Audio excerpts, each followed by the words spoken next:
My parents took my brother on luxury trips while ignoring me, until I built my career. And taught them a costly lesson about favoritism. My brother Callum got promoted last spring. It was a big one. There was a company-wide announcement and champagne in the office kind of thing. Senior management, corner office, the works. My parents were ecstatic. They took him and his girlfriend on a week-long luxury cruise through the Mediterranean. It was the full package, 5-star everything. They posted photos every day, dinner on the deck, matching robes, sunset toasts with captions like, "So proud of our boy." I liked the photos. I sent a congrats message. I even called Callum before they left to say, "Well deserved, man." And then I went back to work. 3 months later, I got promoted too. It wasn't quite as flashy as Callum's, but it was still big. I was moved into a lead role at my firm's analytics department. It was the first time I'd ever managed people. It was the first time my name went on the internal newsletter. I told my parents over dinner. They smiled and said, "That's great." My dad nodded and added a "well done." My mom asked about the dress code in the new role, and then the conversation shifted to Callum again. His girlfriend had just opened a boutique. They'd adopted a dog. I didn't expect a matching vacation, but I thought maybe there'd be something. A card, a toast, a gesture. Instead, they left for the lake house that weekend. Just the two of them, no invite, no message, just a selfie from the dock with another caption. Finally, some quiet. At first, I told myself it didn't matter. Not everything had to be celebrated. Not everything needed fanfare. But then, 2 weeks later, I found out from my aunt that they'd offered to pay for Callum's wedding venue. They weren't even engaged yet. When I asked my mom about it, she brushed it off. "We just want to make sure they're set up when the time comes." It felt like they were preparing a future they assumed I didn't need or wasn't worthy of. I thought about confronting them, but I didn't want to sound jealous or petty or like I was keeping score. So I buried it until my birthday came around. It landed on a Tuesday. I wasn't expecting anything major, maybe dinner, maybe a cake. But when I called to ask if they were free, my dad said they were heading out of town for a quick getaway. I asked where. "Same cruise line we took with Callum," he said. "They gave us a discount for being return customers." I didn't say anything. He filled the silence with a chuckle. "We'll take you next time." But we both knew there wouldn't be a next time, not for me. That night, I sat alone in my apartment eating takeout, scrolling through their new cruise photos. Callum had commented on one. "Looks familiar." There were dozens of likes. No one mentioned me. No one ever did. And that was the moment something in me shifted, not into anger, not yet, but into awareness. This wasn't about a trip. It was about position, about how they saw me, not as the second son, but as the one who didn't need anything. The one they could ignore because he wouldn't push back, because I never made a scene. They thought they knew me. But that was about to change. 2 weeks after their second cruise, we had a family dinner. It wasn't anything formal, just a Sunday barbecue at my parents' place, the kind of thing we'd done 100 times. Callum and his girlfriend were there. So were 2 aunts, an uncle, and our cousin Sam. I almost didn't go, but something in me wanted to see if they'd say anything, if the vacation photos posted over my birthday came with even a sliver of apology, an acknowledgement, a late toast, anything. Instead, I got a nod from my dad and a half hug from my mom.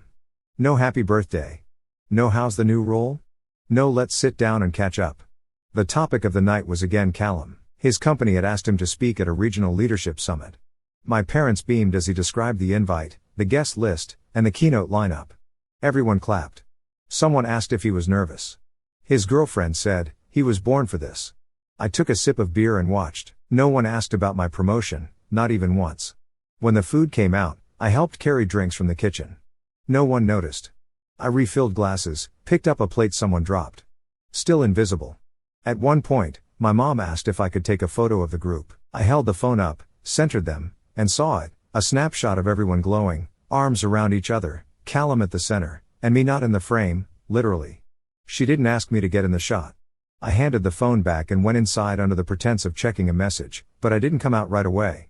I stood in the hallway, just out of view, and listened. They were talking about Christmas plans. Callum and his girlfriend were going to take a trip abroad, their gift to themselves, my mom said. My dad offered to chip in for the flights. Not a beat skipped. No one wondered if I'd be around. No one asked what I was doing. It was like I was a guest in the house I grew up in, useful when needed, invisible the rest of the time. That's when I decided something. I wasn't going to argue about the past. I wasn't going to ask why they treated me like a supporting character in my own family. But I was going to start responding differently. So when Christmas did come, I didn't send gifts. I didn't show up. I didn't message to explain. I let the silence speak. My mother called 3 days later. "We miss you." I told her I was busy with work. "You could have said something." "I thought about it," I said, "but then I remembered you didn't say anything when you boarded a cruise on my birthday." She got quiet, then said almost defensively, "It wasn't meant to hurt you. We didn't think you'd care that much." That sentence settled deep in my chest, not because it was cruel, but because it was honest. They didn't think I'd care because I had trained them not to. I hung up soon after, politely, not angry, just done. The next family event, I declined, said I had plans. The one after that, I didn't respond at all. And slowly, the invites came less often. They still saw Callum every week, still posted brunch photos, still tagged each other in articles about rising young professionals. Me, I became a ghost in my own bloodline. And for the first time, I stopped trying to haunt it. I stopped measuring my milestones by who noticed them. There's a quiet shift that happens when you finally stop waiting for recognition from people who've made it clear they're not looking in your direction. I focused on work, not in the bury my feelings in my job way, I mean really focused. I started pitching projects higher up the chain, took on risk, started managing a team that doubled in size in under a year. Eventually, I moved into a role with oversight over 3 departments, not just numbers, strategy, direction. My name started appearing in industry newsletters. I spoke on a panel. I mentored junior staff. I wasn't chasing approval anymore. I was chasing what I knew I was capable of, and I was hitting it. That year, I bought a place, not a massive house, but a condo in a city I loved, bright, clean, near a park with a balcony that got the best kind of late afternoon light. I threw a housewarming party, invited coworkers, a few friends from university, and my neighbors. My parents weren't on the list. Callum wasn't either, not because I wanted to hurt them, but because I didn't want to perform for them anymore. I didn't want to watch them compare what I'd built to whatever Callum had posted most recently. I didn't want their approval like a stamp on a passport I'd already earned. Then something unexpected happened. An old friend of my parents, someone I barely knew but who'd met me a few times as a kid, messaged me on LinkedIn, short, polite. "Heard about your recent success. Congratulations. Your parents must be thrilled." I stared at it, felt something tighten in my chest because no, they weren't thrilled. They hadn't said a word. They hadn't asked about the new job, never called when my name was listed in a professional profile roundup, never mentioned the condo, not even a comment under the photo I posted, my first one in 6 months, standing on the new balcony, glass in hand, smiling. They knew, of course they did. We shared enough mutual connections. People talked. Family friends commented on the post.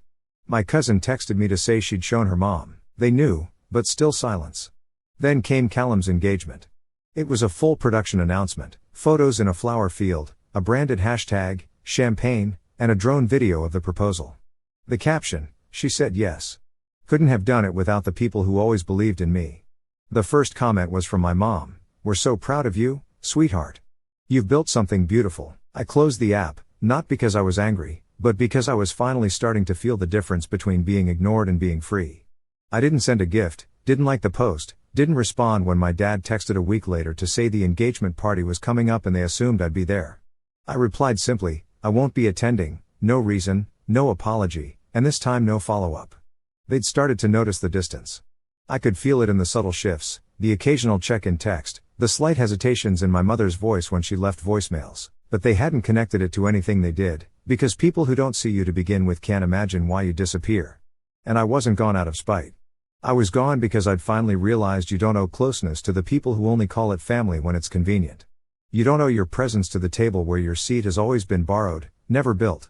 I wasn't chasing applause anymore, but when the nomination came through, something in me still flickered, that old instinct, the one that wants someone to notice when you finally break through the ceiling they said you'd never touch.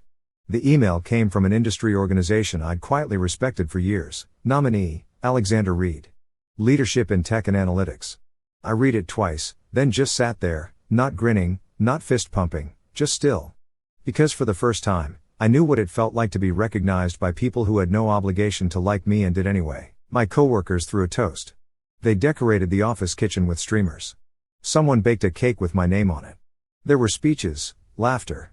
Even my old manager sent a handwritten card. "You did this with no shortcuts. All earned, all you." I posted a single photo, just a plaque with my name engraved on the nomination list, no caption. The comments poured in, old friends, colleagues, professors, a few extended relatives I hadn't heard from in years liked the post. My parents, nothing, not even a text. At first, I thought maybe they hadn't seen it, but then I got a message from my cousin Ela, saw your name on that nominee list, told your mom. She didn't know. She did, she just didn't say anything, or didn't want to, or didn't think it mattered enough to pick up the phone. A week later, the awards ceremony happened, black tie, big venue, formal photos. I didn't win, but I didn't need to. Being nominated was enough, that and the room full of people who stood when my name was read aloud, who saw me, all of me. And then when I got home, I saw it, a comment on one of Callum's new posts, another career announcement, another achievement, and beneath it, my mom's comment, "We've never been prouder." The timing, 2 hours after my name was read aloud on stage. I didn't cry. I didn't scream. I just sat and understood something that I hadn't wanted to accept.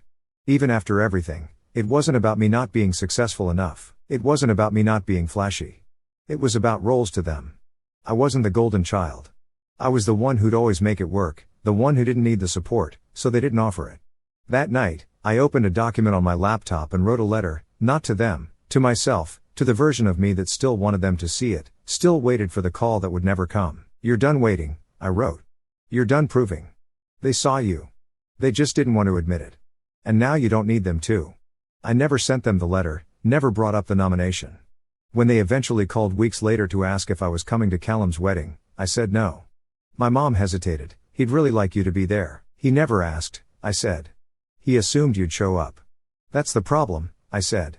She was quiet, then again defensively, "You don't have to make this so dramatic." "I'm not," I said. "I'm just making it honest." She didn't argue, didn't apologize, just ended the call with a flat "well, take care." And that was that. No follow-up, no explanation, just the space I'd learned to live in, this time finally on my terms. I didn't go to the wedding. I didn't send a gift. I didn't send regrets. I didn't respond to the family group chat when someone posted a photo of Callum and his wife walking down the aisle under a canopy of sparklers. I muted the thread. They didn't ask where I was, not directly. But 2 days later, I got a message from my cousin Sam. We hadn't talked in over a year, no falling out, just distance, the kind that happens when you live different lives long enough. "Hey, not to be weird, but you okay?" I replied, "Yeah." "Why?" "Just everyone noticed you weren't at the wedding. Your mom looked kind of off about it. Thought you might have had a reason." I sat with that for a minute, then wrote back, "She knew I wasn't coming." "Yeah," he said, "but I don't think she thought you'd stick to it." That line stuck with me because it was true. They were used to me bending, showing up, filling space when no one else would, holding the peace by being silent. But this time, I wasn't bending anything. And the absence left a shape they couldn't smooth over. Sam messaged again a day later, "I talked to your Aunt Jill. She said something kind of strange." "Go on." "Your dad told some people that you've been doing your own thing for a while, but didn't say what that was." I stared at the message. "So they don't even tell people what I do?" "I guess not," Sam said. She said he changed the subject really fast. It wasn't just that they weren't proud of me. They were embarrassed by what they couldn't control. I didn't fit into their version of family success. I didn't ask for help, didn't rely on them, didn't perform the role they'd scripted for me. So rather than acknowledge my path, they pretended it didn't exist. That way, they never had to answer for why they'd supported one son with vacations, funding, and applause and left the other to build his future from nothing. Later that week, Sam and I got coffee. He asked more questions about my work, my move, my life. He said he felt bad for not keeping in touch. "I guess I thought you were too busy," he said. "I was," I told him, "but not for this." We sat quietly for a bit. Then he said something that landed harder than I expected. "I always thought they treated you differently. I just didn't know how much of it you were carrying. That was the thing, no one ever sees the weight until you finally stop holding it." Before we parted ways, he looked at me and asked, "Do you think you'll ever go back to the family?" I said, "I don't know," I answered. "Maybe, but not as someone waiting to be let in, only if I get to decide where I stand." That night, I passed the framed nomination letter on my way to bed. I used to keep it by the door so I could look at it before leaving for work, proof that I mattered. Now it just lived there, quiet, present. Like me, I didn't need it to remind me anymore. But I didn't move it either, because some things aren't about being seen. They're about being rooted in who you are, whether anyone claps or not. The message came 6 months after the wedding. Simple, unexpected. "Hey, you're free to talk sometime?" I stared at it longer than I should have. Callum wasn't the type to send vague messages. He was always direct, always a planner, always the golden son with a calendar full of dinner reservations and team meetings. This wasn't like him. I replied 2 hours later, "Sure. What's up?" He asked if we could meet for coffee. I said okay. We picked a place halfway between us, a quiet cafe with wide windows and too many empty chairs for a Tuesday afternoon. He looked tired, still polished, still wearing a jacket that probably cost more than my first month's rent, but there was something frayed around the edges in the way he ran his hand through his hair and how he didn't start the conversation with small talk. He just said, "You didn't come to the wedding." I nodded, "No, I didn't." He nodded back, no accusation, just acceptance. "I wasn't surprised," he said after a pause, "but I guess I hoped you would." "I know," I said, "but you never asked me to come." "Not directly." "Did I need to?" "That's kind of the point." He looked down at his coffee. "I think I didn't ask because I knew the answer." "And why do you think the answer was no?" I asked. He exhaled, "Because we left you behind and we acted like you were the one who walked away." That stopped me, not because it was dramatic, but because it was true and because it was the first time someone from my family had said it out loud. "You know what really hurt?" I said. "It wasn't the cruises or the funding or even being ignored." "What then?" "It was the silence. It was watching you all celebrate each other over and over while I sat on the outside like it was normal, like I was the quiet one, when really I just got tired of trying to matter in a room that didn't leave a chair for me." He didn't argue, didn't defend our parents, just listened. "They didn't mean to make it that way," he said finally. "I know," I said, "but they still did." We talked for over an hour about the childhood differences, the little ways they favored him, the assumptions they made about me being fine on my own.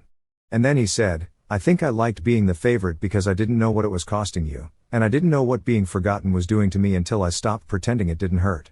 Before we left, he asked if I'd ever consider coming around again, not for them, just to show up, to be seen. "Maybe," I said, "but it would have to be different. I'd like it to be." That mattered more than he knew, because he wasn't offering a bridge back to the old setup. He was opening a door I didn't have to crawl through. That night, I got a message from him. "Thanks for today. I hope it's not the last time." I replied, "That's up to all of us." And for once, I believed we might try, not because we needed to fix everything, but because we were finally telling the truth. Spring came quietly. No announcements, no formal invitations, just a group message from Callum, thinking of doing a casual dinner at ours next weekend. Open to anyone who wants to come. No pressure. I almost ignored it, not out of bitterness, but because I wasn't sure what showing up would mean anymore. Would it be awkward, performative? Would it feel like stepping back into a house that once forgot I existed? But something about the message was different. No assumptions, no schedule, no passive guilt, just an opening. So I went. Callum's place wasn't what I expected, not flashy, not showy, just a warm living room, soft music, a long dining table that looked like it had seen a few real conversations. I walked in and for the first time in years, no one made a big deal out of my arrival. No dramatic "look who's here," no wide-eyed surprise, just Callum saying, "Hey, glad you made it," and someone else, my cousin Layla, smiling and pulling out a chair, "This one's for you." It wasn't a throne. It wasn't carved in gold. It was just a regular wooden chair. But it was there on purpose, and that mattered more than anyone in that room could have guessed. We talked about work briefly. I mentioned a new hire, a shift in leadership. Callum asked thoughtful questions, no sideways jabs, no fake surprise at my answers. My Aunt Jill complimented the way I handled the community panel she'd seen online. Someone brought up the wedding, but not like a weapon, just a timeline marker, and no one tried to make me feel bad for missing it, because they were starting to understand that absence isn't always about rejection. Sometimes it's the only language someone has left when they've been spoken over for too long. As the evening wound down, Callum pulled me aside while people cleaned up. "I didn't tell Mom you were coming," he said. I raised an eyebrow. "Didn't think she'd want to know?" "Didn't think it was her business," he said. "She'll find out, and she'll have feelings, but you don't owe her anything." I nodded. "You sure she won't give you grief for inviting me?" "She already does," he smirked. "Might as well make it worth it." That was the first time I laughed about all of it, genuinely, not out of irony, not bitterness, just relief, because for the first time we weren't pretending. As I left that night, Callum walked me out. No heavy words, no dramatic handshakes, just "Next time you're bringing dessert." And I said, "Only if I get to pick the playlist." Driving home, I didn't feel triumphant. I didn't feel like I'd won some invisible war. I just felt grounded, like I had finally stopped orbiting a family system that never built space for me, and instead watched it slowly tilt to meet me halfway, not because I demanded it, but because I stopped performing for it. Some things hadn't changed. My parents still weren't calling, still posting about Callum, still pretending that distance was a coincidence. But I no longer needed their recognition. I had built something outside their spotlight, and I had let it grow long enough that it didn't shrink under their shadow. The chair at Callum's table didn't erase what had happened, but it didn't need to, because I didn't show up to rewrite history. I showed up to live without apology. You don't always get the apology. You don't always get the round of applause. Sometimes all you get is your name spoken again, not as an afterthought, but as a person worth pulling out a chair for. And sometimes that's more than enough.